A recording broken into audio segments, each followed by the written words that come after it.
రాష్ట్రం విడిపోవడానికి కూడా కారణం గోదావరి జిల్లాలో పచ్చదనమే. ఆ శాపం తగిలేసినట్టుంది. ఈరోజు గోదావరి జిల్లాలో మొత్తం కొబ్బరి చెట్లతోటి, తెలంగాణ నాయకులంతా అంటారు కొబ్బరి చెట్లతో చాలా ఆనందంగా ఉంటుంది, మీరు ఏమంటుందని పచ్చదనంతో చాలా బాగుంటుందండి. ఈరోజు కొబ్బరి చెట్లకు ముండలు కూడా లేవు, అంత దిష్టి తగిలింది కోనసీమకి.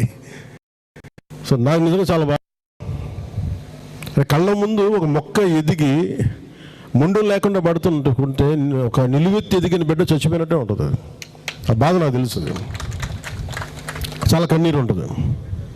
ఇదే మీ దగ్గర పొలిటికల్ ఉపన్యాసాలకైతే నేను రావాలా.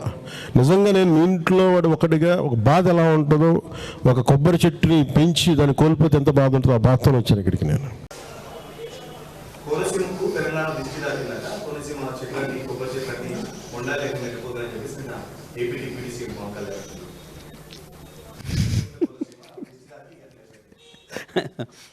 ఇప్పుడు వాస్తవానికి ఎవడన్నా పోయించండి హైదరాబాద్ నుంచి వెళ్ళాడికి, తగిలితే వాళ్ళ దృష్టి ఏడ తగులుతుంది, కానీ ఆడికి పోనోని దృష్టి ఎక్కడ తగులుతుంది, ఏం తెలియదు అది.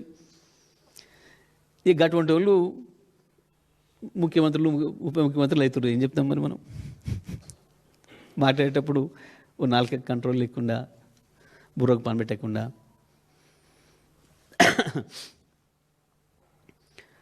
రోజు వస్తే వచ్చిపోయేటోళ్ళు వందలాది వేల మంది అక్కడి నుంచి వాళ్ళు, హైదరాబాద్ను చూసేది వాళ్ళు.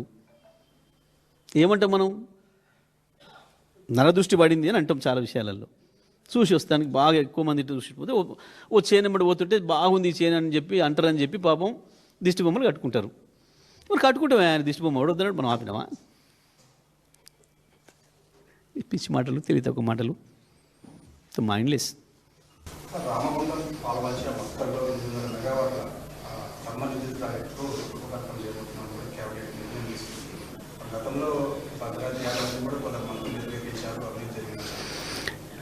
వీళ్ళు ఒక మాట చెప్పాలంటే అజ్ఞానులు, మూర్ఖులు.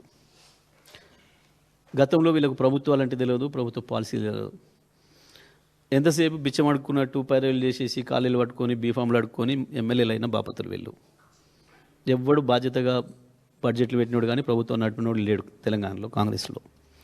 దాంతో నోటికి ఏది వస్తే అది వాగిన రవాల. ఇప్పుడు తెలుస్తుంది అసలు ప్రభుత్వం అంటే ఏంది అనేది, ఇప్పుడు తెలుస్తుంది. కాబట్టి ఇప్పుడు కూడా దీన్ని తెలుసుకునే ప్రయత్నం చేస్తలే, ఏమైనా రియల్ ఎస్టేట్ దందాకే పరిమితం అవుతున్నారు. ఒక రాష్ట్రాన్ని అభివృద్ధి చేయాలి, ఒక ప్రాంతాన్ని అభివృద్ధి చేయాలంటే ఏమేం చేయాలనేది తెలియక మూర్ఖంగా మాట్లాడిన వాళ్ళ.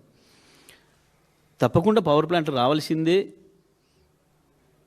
అనేక రకాల పవర్ రావాల్సిందే, ప్రజల అవసరాలు తీర్చాల్సిందే, అందుకు సందేహం లేదు. కానీ గతంలో వాళ్ళు మాట్లాడిన ఏవైతున్నాయో ఒక్కసారి రికార్డ్ వేసి చూసుకుంటే వాళ్ళ తెలివి తక్కువతనం ఎంత ఉందో వాళ్ళకి అర్థమవుతుంది. అవల మేము చేసినాడు ఎక్కువ చేసిండు అవసరమే లేదని మాట్లాడారు. అది వాళ్ళ కొత్తది కాదు. మేము 27,000 మెగావాట్లో చేరుకోవాలి అని మేము కేసీఆర్ గారు అనుకునేది ఆ రోజు, ఆ విజనే. కానీ ఇవాళ పూర్తి అయినాక మాట్లాడతాను నేను కూడా.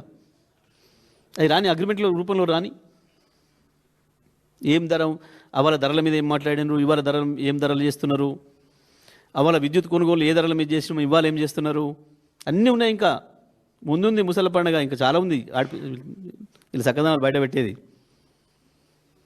తొందరమే అక్కర్లేదు, చాలా చూస్తాం. ఇలా భాగవతాలు చాలా బయటకు వస్తాయి, ప్రజలు చూస్తారు. మేము ఎంత బాధ్యతాయుతంగా చేసినామో అన్నాడు. పక్క రాష్ట్రంతో దేశంతో పోల్చుకొని వాళ్ళకంటే ₹1 తక్కువలో ఎట్లా తేవాలి, 1 పైసా తక్కువలో ఎట్లా తేవాలి, ఎట్లా తాపత్రయపడి చేసినాము. 24 గంటలు కరెంటే లేని రోజుల నుంచి కరెంటే పోదు అని చెప్పి ఎట్లా సృష్టించినామో రికార్డు భారతదేశంలో. ప్రతిదీ మళ్ళీ ప్రజలకు చూపిస్తాం కళ్ళకు కట్టినట్టు. వీళ్ళ చక్కదనాలు ఏంది, వీళ్ళ భాగవతాలు ఏంది, వీళ్ళు చేస్తున్న పనులు ఏంది, అన్నీ చూపిస్తాం.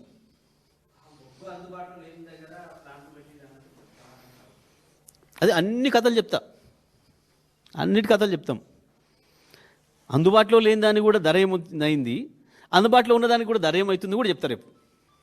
అన్నీ తెలుస్తాం.